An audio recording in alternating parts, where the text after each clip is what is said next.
그때 이제 쓰러졌을 때인데 이제 119kg. 관절 결핵이라고 해서 그 수술한 다리가 아픈 거예요. 저는 수술하고 싶지 않은 거예요. 조현병 같은 거라 엄마가 한 번 돌면 사람을 죽이려고 해요.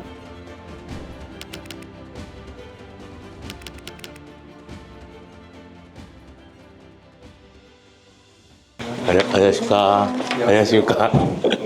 반갑습니다. 제 이름은 이제 장철이고요. 나이는 이제 38 됐고 30대 초반에 이제 기업에 입사를 하게 돼가지고 남들보다 조금 늦게 입사를 했는데 이제 열심히 살려고 하다 보니까 몸 관리보다는 이제 승진하거나 뭐 연봉을 어떻게 받아야 되는지 이런 거에 대한 몰두만 있었던 것 같아요. 그래서 열심히 일을 했고, 근데 이제 일을 하다 보니까 몸 관리를 못하고 또 몸 관리가 잘 안 되니까, 그래서 제가 그때 한 22년도 6월쯤에 갑자기 회사에서 쓰러지게 됐거든요. 그래서 그때 이제 돌아보면은 사람들하고 관계성도 잘 챙기지 못했던 것 같고, 이제 스트레스도 많았고, 둘째가 생겨서 출산 예정이에요. 그 아이가 태어났을 때 좋은 아빠로 살 수 있을까? 좀 더 건강한 아버지가 될 수 있을까 이런 거에 대한 고민이 있었고요. 체중도 늘고 이제 디스크 파열이 온 거거든요, 그때. 디스크 파열? 예, 그래갖고 근데 일어나질 못해서 같이 119 타고 병원에 갔죠.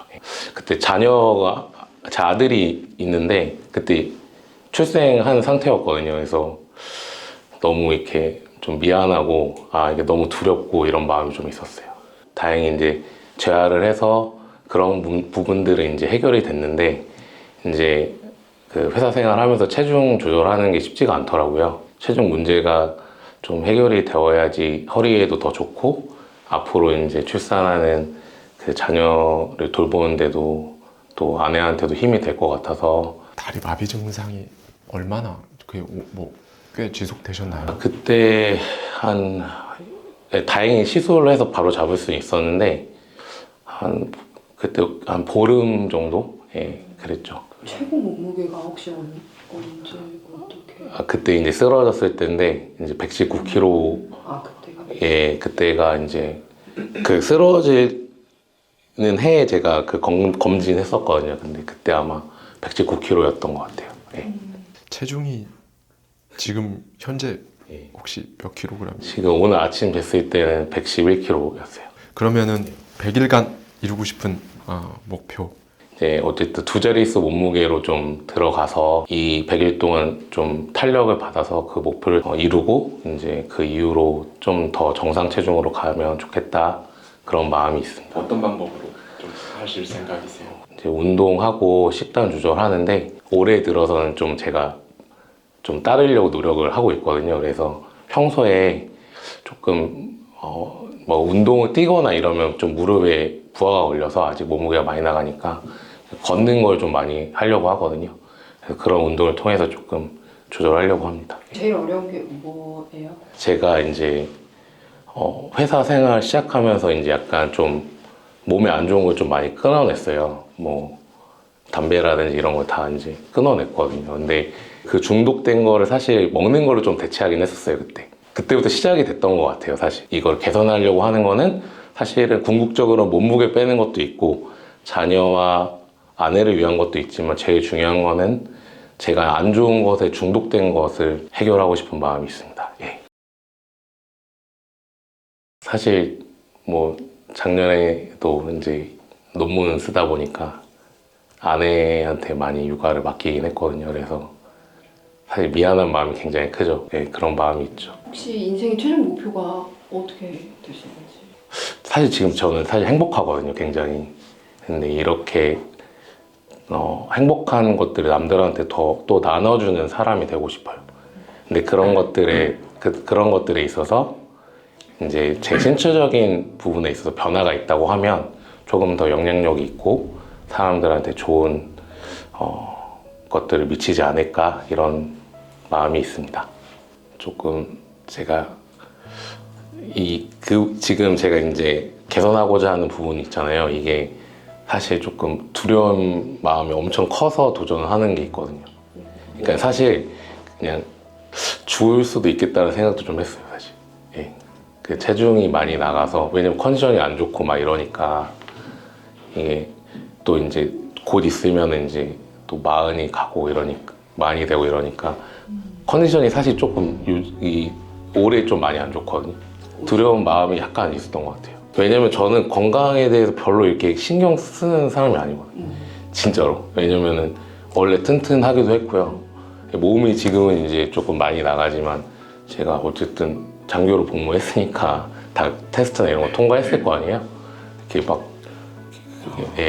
그렇게 막 몸이 막 부실하거나 그런 사람이 아니거든요. 근데 계속 이렇게 관리를 안 하니까 조금 이게 큰일 날 수 있겠다라는 위기의식이 좀 있긴 했어요. 이번 100일 프로젝트 이런 도전 통해서 네네네. 보시는 분들께 어떤 좀 메시지나 이런 거 좀 주고 싶으세요? 뭐 저는 진짜 평범한 사람이거든요. 되게 평범한 사람이고 평범한 직장인이고 평범한 가장인데, 저 같은 사람도 이렇게 변화될 수 있고 또 행복하고 풍성하게 살 수 있다, 그런 것들을 조금 이번 프로젝트 통해서 시청자들분들과 같이 나누고 싶습니다. 입니다.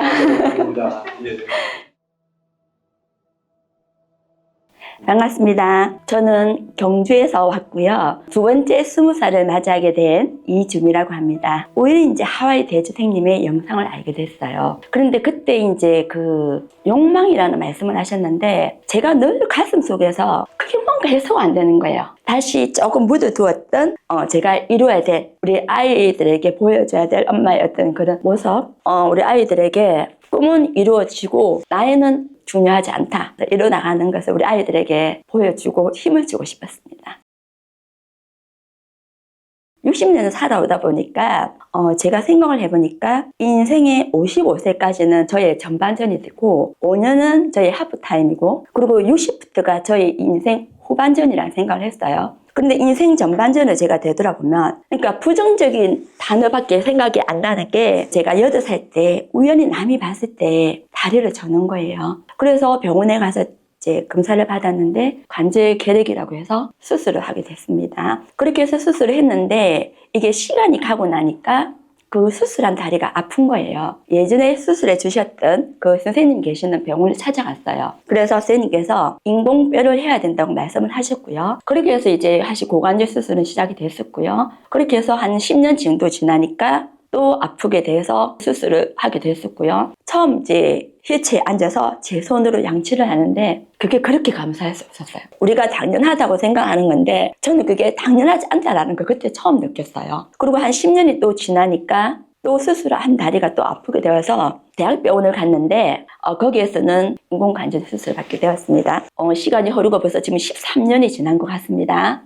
그러니까 저는 어릴 때부터 이상하게 저는 어려운 길을 하더라고요. 그게 제 기질인지는 모르겠지만 그게 너무 힘들더라고요. 근데 그게 이제 제 인생에는 어찌 보면 터닝 포인트일 수 있어요. 저는 세상을 살면서 제가 참 착하게 살았고 선하게 살았다고 생각했는데 어리석었던 거더라고요. 그때 제가 정말 많이 깨달았던 것 같아요. 너를 가장 힘들게 하는 사람이 너의 스승이다라는 말씀을 하시더라고요. 저는 그 말이 제가 어린이집을 하면서 힘들 때 그 말씀으로도 제가 버텼던 것 같아요. 그리고 이제 어린이집을 하면서 남들과 똑같은 건 또 싫었어요. 집에 오면 꼼짝을 할 수가 없었어요. 모든 에너지를 다 쏟고 오니까 그냥 멍하니 앉아있는 게 있었어요. 한 달에 한 번씩 CCTV를 또 검사를 하게 되었어요. 체크를 하면서 제 모습이 이 방 가서 도와주고 저 방 가서 이렇게 다니는 제 모습이 비춰진 그 CCTV에 비치는 제 모습이 다리를 저면서 다니는 제 모습이 너무 마음이 아픈 거예요. 이제는 더는 제가 못 보겠는 거예요. 그래서 6년 반을 운영을 하고 그 같이 했던 그 원감 선생님한테 그분이 또 워낙 잘하시는 분이라서 넘겨주고 나오게 됐었고요. 그리고 나오면서 이제는 나 자신을 위해서 좀 시간을 보내자고 해서 또 다리 건강을 찾기 위해서 아쿠아를 가고, 저는 목표가 더는 수술하고 싶지 않은 거예요. 수술만큼 좀 피하고 싶어서 운동을 하고, 그런데 운동을 하다 보니까 다리 힘이 좋아지니까 좀 자신감이 생기더라고요. 제가 60이 딱 되면서 두 번째 청춘이라고 했잖아요. 저는 올해 저의 그 키워드가 도전입니다. 제 자신에게 물었을 때 주미야, 넌 할 수 있니? 하고 물었을 때 저의 대답은 할 수 있다. 그 봉증암이라는 것을 한 번 더 도전해보고 싶었고, 그리고 사실은 제가 여기 하와이 대지땡님 프로젝트에도 사실 이건 제겐 도전이죠. 맹장암이에요. 근데 지금은 그냥 우리가 보통 맹장암이라 하지 않고 충수암이라 하더라고요. 네. 그래서 충수암이기 때문에 이거를 맹장만 잘라내는 것이 아니고 대장, 소장까지 다 같이 조절해야 되더라고요. 임파선에 전이가 되다 보니까 3기로 나온 거예요. 그래서 대장암, 항암을 12번 받았어요. 사실은 남편이 참 저희 가정을 위해서 가장 희생한 사람이거든요. 왜냐면 남들은 취미생활을 한다고 다니기도 하는데 저희 남편 오로지 가정에 충실하는 그거밖에 없었어요. 가정 희생을 많이 했어요. 저희 남편이 저한테 뭐라고 했냐면, 나는 이제 너가 꿈을 그만 꾸었으면 좋겠다. 너 꿈 뒷바라지하는 게 난 너무 힘들다. 그런 얘기 하더라고요. 그러니까 본인이 보고 왔나 봐요. 그래서 너무 미안해서 제가 이제 이 남편을 내가 살린다 라고 해서 먹는 것부터 시작해서 제가 남편이 잘 먹을 수 있는 영양가 있는 걸로 해서 제가 남편을 다 식단 관리를 했죠. 그렇게 해서 남편은 이제 항암 끝나고 회사도 잘 다니고 있고, 그래서 5년 뒤에 이상이 없으면 이제 완치 판정을 받는 거고. 100일간의 목표를 이제 가장 번째 목표로 마라톤 10km 마라톤 완주를 적어주셨는데, 네.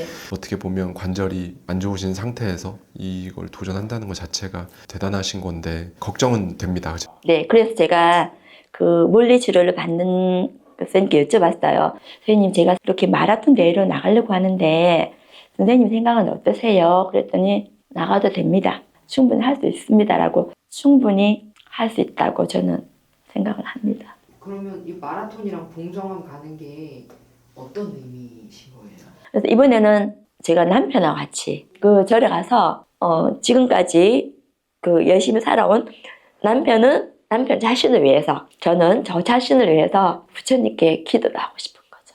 두 분 다 괜찮으신가요? 남편분도? 네, 남편도 그래서 운동을 열심히 해요. 그 저는 뭔가 많은 일이 생길 것 같고, 내가 뭔가 많은 일을 할 수 있을 것 같고, 내가 인생 전반전이 정말 힘들었다면 나의 인생 후반전은 뭔가 그 전반전 못지않은 반전적인 엄청난 나한테는 일이 있을 것 같은 기대감이 되더라고요. 그래서 도전을 하고 싶고 그렇게 될 것 같아요. 아, 내가 이 집안 이렇게 세워보리라. 그게 사실은 제가 시집 갔는 지 지금 35년대인데 제 가장 어찌보면 최종 목표일 수 있어요. 저는 사실은 그 단칸방 5만 원부터 시작했다고 그랬잖아요. 그렇게 살아오면서 너무 힘들었었고, 또 저희 어리석음으로 투자를 했다가 사실은 또 날리기도 했었고, 그런 아픔이 있다 보니까 우리 아이들에게 그 돈으로 인한 어떤 그런 거는 꼭 그 생각을 바꿔놓고 싶은 거예요. 그래서 돈이라는 거는 벌기 힘들고, 돈이라는 것은 참 이렇게 마음이 아프고 뭔가 우리가 성취할 수 없는 거고, 이런 것들을 조금 우리 아이들에게 저는 그걸 바꿔주고 싶은 거예요. 그 김성근 감독님처럼 저는 그분의 마인드가 딱 그분의 마인드를 담고 싶은 거예요. 살아있는 정신, 죽는 날까지. 그래서 TV에 보면 왜 연세가 있으신 분들, 뭐 80대, 90대 분들 활동하신 거면 다 저의 모델링. 네, 그렇게 저는 살고 싶은 거예요. 가치 있게 살고 싶은 거예요. 40대만 되어도 이미 늦다고 생각을 하더라고요. 이 60이 되어서도 충분히 도전을 할 수 있고, 나이가 중요한 게 아니고 그 의지가 중요하다는 거, 나의 의지가 중요한 거기 때문에, 그래서 많은 분들이 저를 보시고 좀 힘을 가지시고 시련이 오더라도 그거를 선물이라고 받아들이시고 잘 이겨내셨으면 저는 좋겠습니다.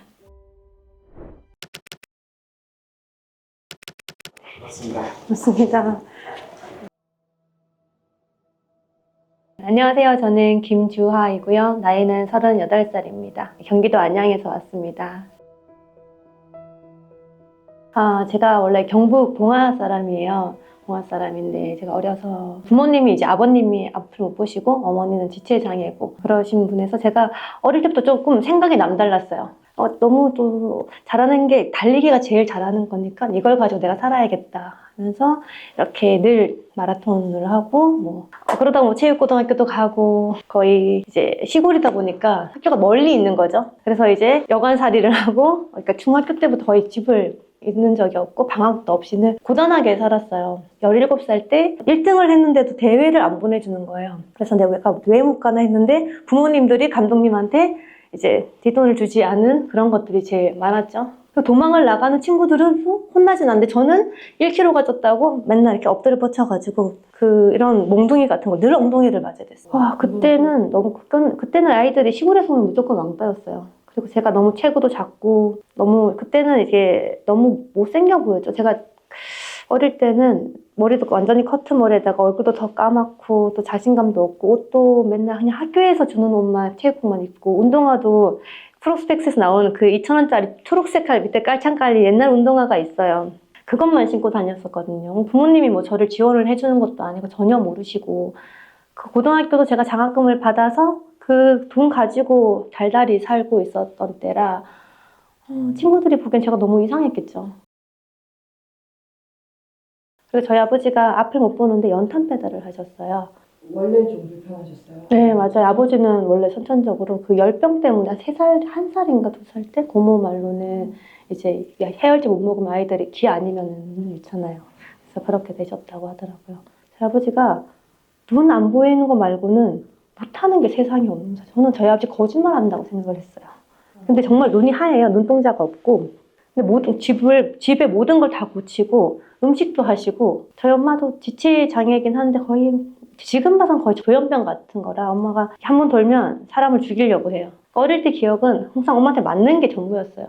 던지고 목 조르고 칼 던지고 뭐 하고 남동생한테만 안 하고 저희 언니랑 저한테만 하고 그러니까 엄마로서 그냥 이게 딸한테 풀고 싶은 수능날 다짐했죠. 무조건 대학을 간다. 나는 운동으로 살고 싶지 않고 그냥 공부를 한번 해보고 싶다 해서 그때 다시 이제 마음을 먹고 공장을 일찍 들어가서 등록금을 벌 수 있는 그런 게 있었어요. 그래서 그때 아직도 기억나요. 신흥정밀이라는 그런 공장이 있었어요.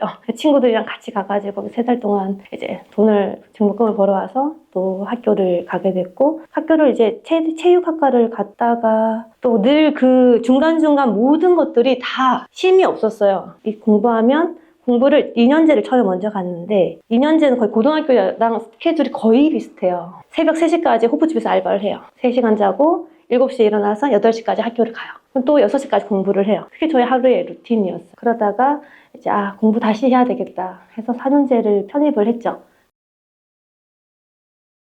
서울에서 지하방에만 살고 있는 제 모습 너무너무 처량했고 또 부모님이 어머니가 이제 지체장애인데 정신병자니까 맨날 정신병동에서 왔다 갔다 제가 막 많이 움직였어야 됐는데 어머니가 너무 힘들어하고 언니도 사고를 좀 많이 치고 남동생은 또 군대에 있고 아버지도 이제 뇌출혈로 이제 쓰러지는 일이 너무 잦아가지고 늘 제가 왔다 갔다 너무 많은 일들을 하고 있는 제 자신이 이제 너무 저의 짐이 무겁게 느껴진 거죠.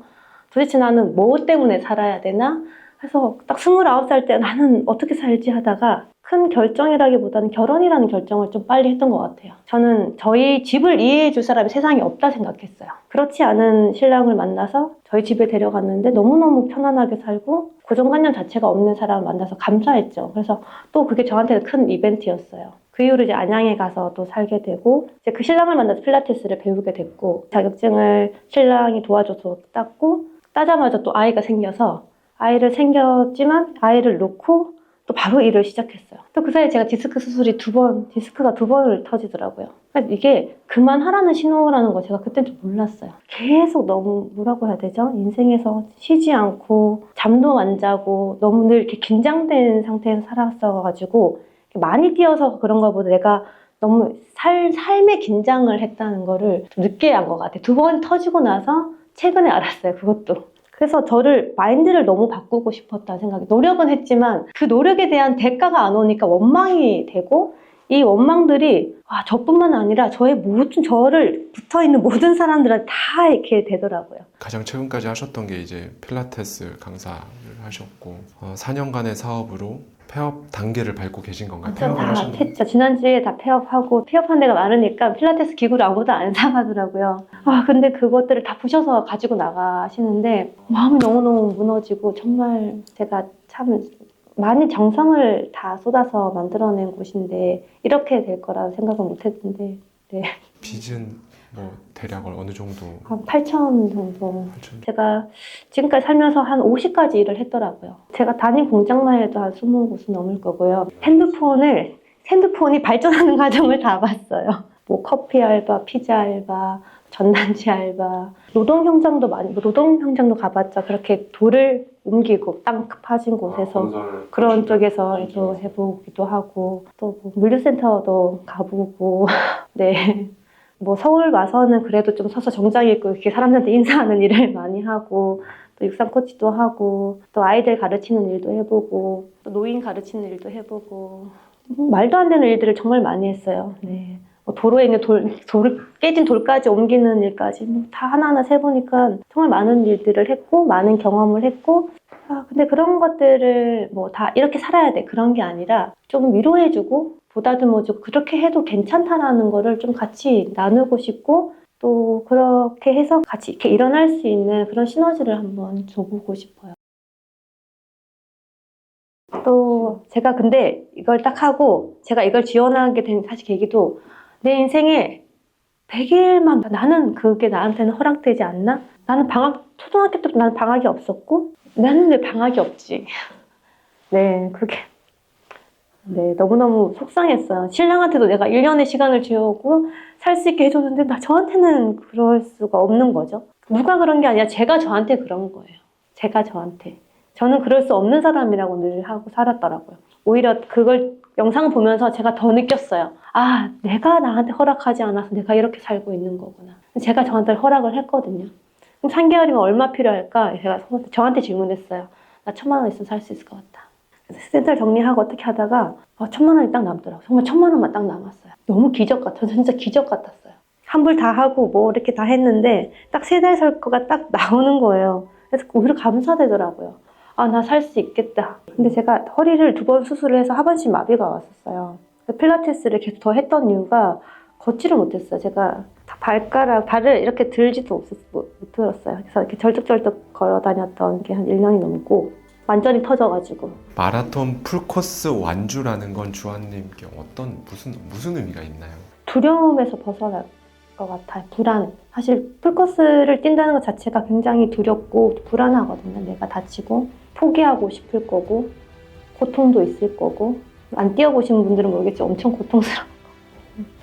할 수 있다고 하지만 막상 시작을 해보면 이게 정말 10km도 쉽지가 않고 근데 그거보다 사실 한 사람들도 꽤 많아요.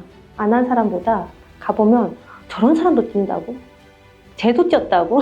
고등학교 지금부터 20년 전이죠. 그때 육상을 포기하고 그 이후로 제가 다 잘 견디지 못하고 항상 어딘가 일을 그만두면 나는 이거밖에 안 되는 사람이야. 나는 포기가 빨라. 난 뭐 잘 못해. 내가 이렇게 태어나서 그렇지. 내가 이렇게 자라서 그렇지. 넌 키가 작아서 그렇지. 얼굴이 까매서 그렇지. 뭐 여러 가지 저의 모든 것들을 잣대를 쟀었어요. 근데 그런 거를 지금 사업을 실패하면서도 똑같은 그 마음이 확 올라와서 너무너무 괴로웠고 근데 그거를 이번 풀코스 도전을 하면서 정말 정면 돌파하고 싶고 저의 그 안에 모든 부정적인 것들 다 깨트려버리고 다시 정말 새로운 사람으로 한번 살아보고 싶어요.